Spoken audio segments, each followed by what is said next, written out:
Hello, brave entrepreneurs of Papua New Guinea. Thank you for joining me for this year.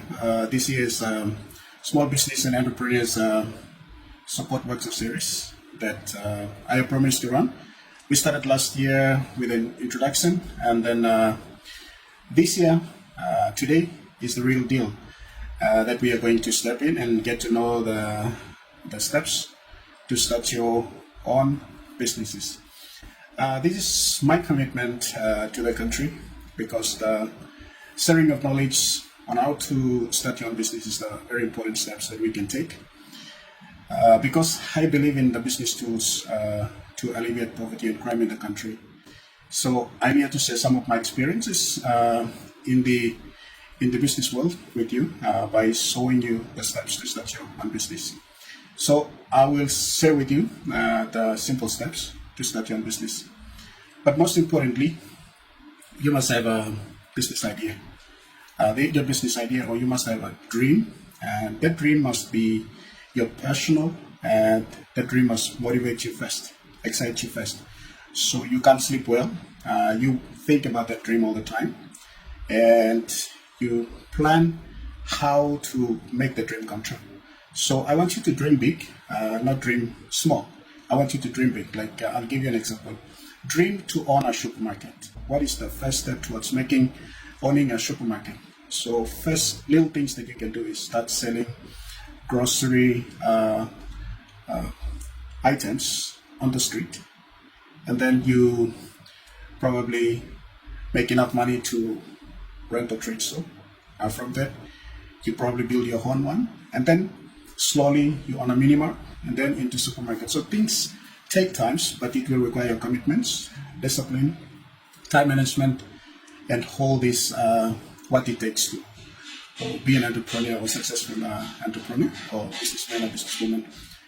And also one other factor that must motivate you is you must have a desire to change your present state of life to something that you want to live in tomorrow, after 5 years, after 10 years time, or in few years time. So you must work hard to transform that. So once we have the economic power, definitely you won't need the government to come and build a house or buy you a car or pay for kids' school fee, all the basic needs that we need as long as we are human.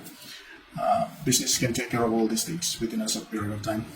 I'm telling you the truth, and I'm sharing the importance and the benefits of owning and running a business.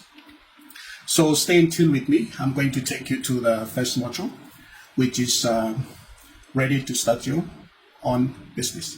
But before we go and touch all these steps, and I would like to stress some very important things here that I'm going to cover the steps later on, probably in the next presentation. But today I want to talk about this very important aspect. I'm going to ask this question: do you really know what it takes to start your own business, or do you understand what you really need to become a successful entrepreneur? You can answer it at your own time, but I will share some common myths and common reality with you today. I'm going to share with you only 5 of them. Number 1 is, as an entrepreneur, you won't have to work so hard or put so much or long hours in a business. That's a myth. As an entrepreneur, you don't have to work hard, or you don't have to spend long hours. But from my experience and for myself, I spent 24/7 trying to understand something, and even I don't sleep. I started early and I finished at around 1 a.m. or something. We work long hours. So we have to deal with the myth first. That is, being your own boss or entrepreneur, you can waste time, come back and work at any time at your own will. No, you have to stay focused. You have to manage your time. If you are a good time manager, you are a good manager of yourself. So no one will come and do your profiles for you. No one will come and raise funds for you. You have to do it yourself.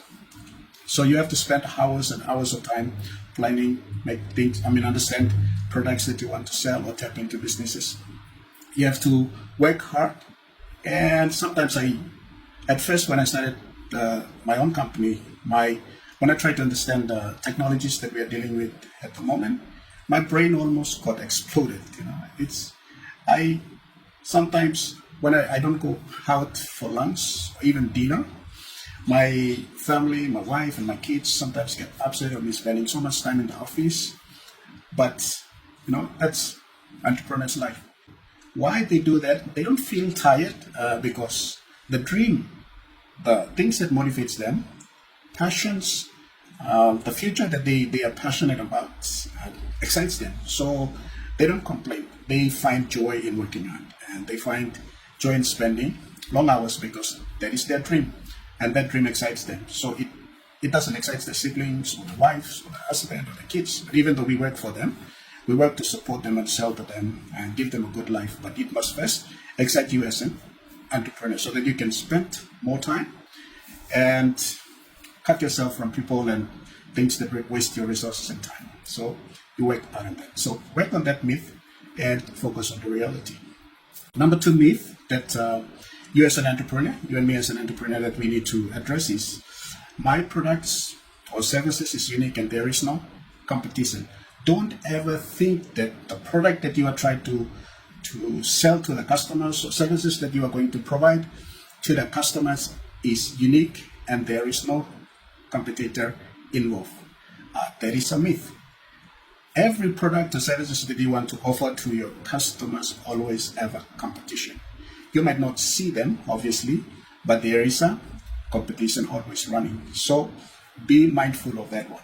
Don't relax, don't worry. You must know that there is a competition involved. There is someone who try to work against you, who try to suppress you. The people, the organizations, those people who are already in the market will always try to suppress you. So you have to be one step ahead of them. You have to be innovative all the time. Don't focus on one strategy. You have to be flexible and go with the changes. When new threats come in, you have to apply different strategies, different techniques to stay on business, not to fail yourself, not to feel give up, not to be suppressed. So always remember, your products, your services is not that unique. There is a competitors around to suppress you, to take your customers. So you have to be smart all the time. And on top of everything, on top of the challenges that the world and the people will put in your life. Number 3 myth is business owners can deduct everything. So you won't have to pay tax. We believe that entrepreneurs, we have this myth that we don't have to pay tax. Whatever comes into our company, we spend and we don't do returns and all that one. No, that is in reality, that is not. You have to pay taxes when necessary. For myself, as an import-based company, we pay like 3 times tax, 3 or 4 times. We pay import tax, and then that import tax has got its own GSTs. We pay that one, and then we pay the corporate income tax and all other GSTs that we pay when we try to service the vehicle and all that one. So there are 4 types of tax that we pay. So it's very expensive, but don't give up. If that is the dream that you want to make it become real, then you have to pay tax. All right. Let's go to the 4th myth. 4th myth is this: as a business owner, you want to have a boss. Yeah, that is true. As a business owner, you are the boss of your own, but that is not true. Your bosses are your customers. Whatever the customer says, the reality is your bosses are the customers.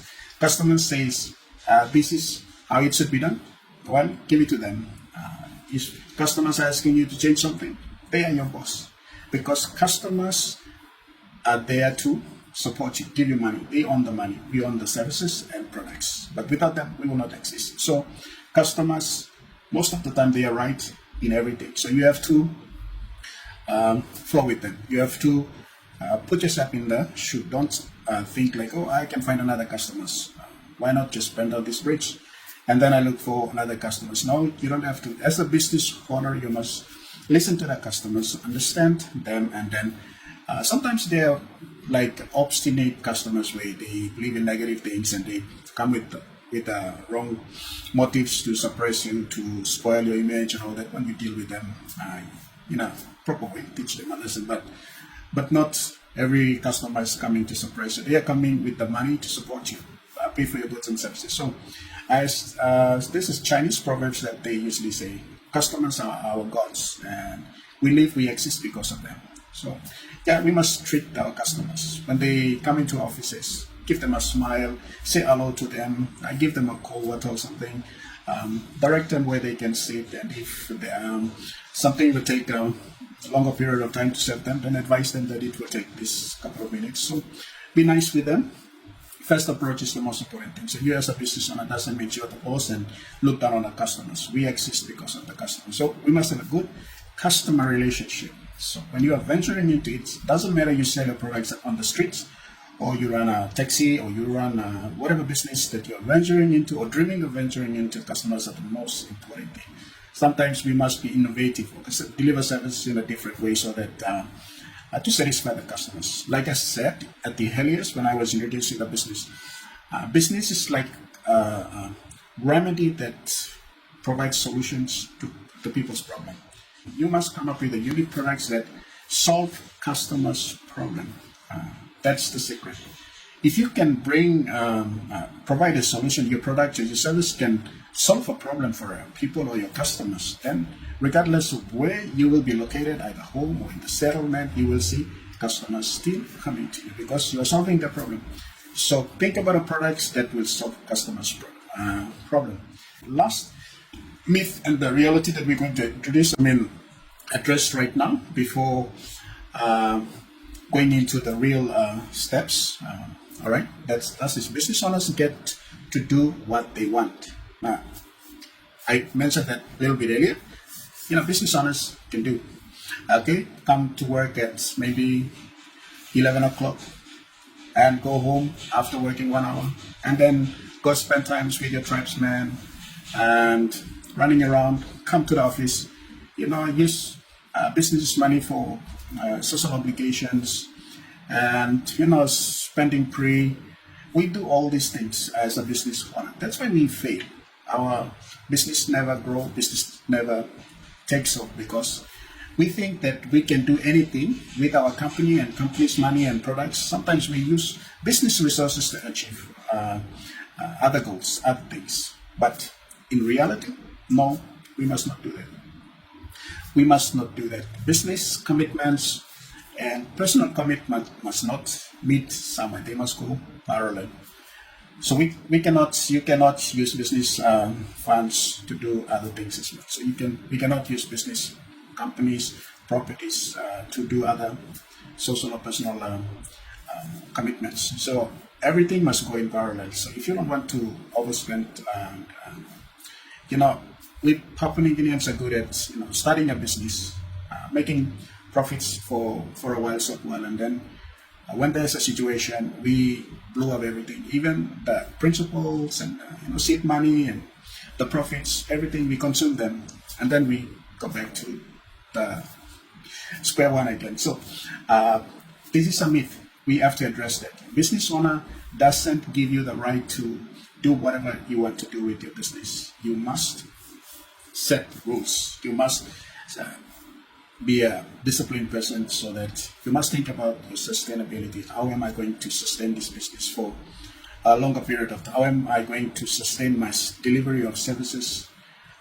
Customers want to see consistency in service delivery. So you cannot do whatever you want to do and pop up as a businessman today and then gone tomorrow back as a normal person. So these are the issues we have that we need to address. You can have a good business idea. It's a great thing to start, but it takes hard work, it takes research, it takes planning, and successful implementation of the strategies that you have devised to make a business idea come true. Hope you understand this one. So all throughout this session, we are going to address this idea, what it takes, or do you have what it takes to be a successful entrepreneur. So I'll give you some of the key things that so business. I already shared the most important aspect of it, but in reality, one thing that we need to understand when you are starting a business from the scratch, you will definitely suffer lots of things: criticism, failures, difficulties in securing customers, selling the products immediately. You must not give up. It is common problem for all the startup businesses. So, first year to second year, you can work hard and you are going to struggle. But sometimes, if you're lucky, you will be successful. I mean, pick up your products will pick up, services will pick up. You will build customer bases within 1 or 2 years time. But if you don't, once you reach 2 or 3 years, if you cannot proceed into the 4th and 5th years, then you need to change your products or services, or marketing strategies, locations, etc., etc. But business usually becomes successful in 2 years, 3 years. If you reach 5 years, you are rooted. So whatever challenge that comes on your way to put you down will never succeed. So work hard to stay in business for 5 years, and then you will see your business is already growing. We are not 5 years. We are just 2 years and moving into the 3rd year. And by 5 years, I believe BGPNG will have different level of operations. And within this 2 years period, I wear many hats because I do most of the work myself. I do advertisement, I do graphics, I configure all the technologies, I do sales and marketing. I wear the hats of the CEO, I wear hats of the board of directors, I wear hats of the HR manager, and lots of things. And recently, I brought in my wife to be working with me, and then she now takes care of all the admin stuff and customers. So I am at least freeing myself from that responsibility. So if you see that there are some family members who can come in to support you, your siblings, your husband, or your wife, bring them on board and then work together. It's because you cannot recruit a team of professionals with a master's degree or PhD degree or whatever degree at the 1st to 2nd years. You cannot afford the kind of money to support them, provide the free benefits. So I have my cousin brother who does all the accounting stuff, and so we have some family members who can support, bring them on board, and then they will help you. So they can be part and parcel of the training. So bring them on board, family members, relatives, close friends who want to support you from the initial stage. But once you reach 5 years and going that point, you can promote those who have been with you on the first place, give them good recognitions, support. If they continue to stay with you, if they find their way out, then you can bring a new team to support you. By the time, you'll be okay to support your team. But for now, I will stop here.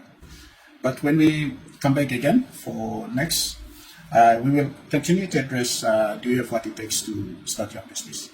So we're going to cover some of the successful factors or qualities that you require, and then we will proceed into step by step how to start your business. Papua New Guinea, hope this is helpful. Continue to follow Brave Group Papua New Guinea on Facebook, through Facebook, YouTube, what else? LinkedIn, TikToks.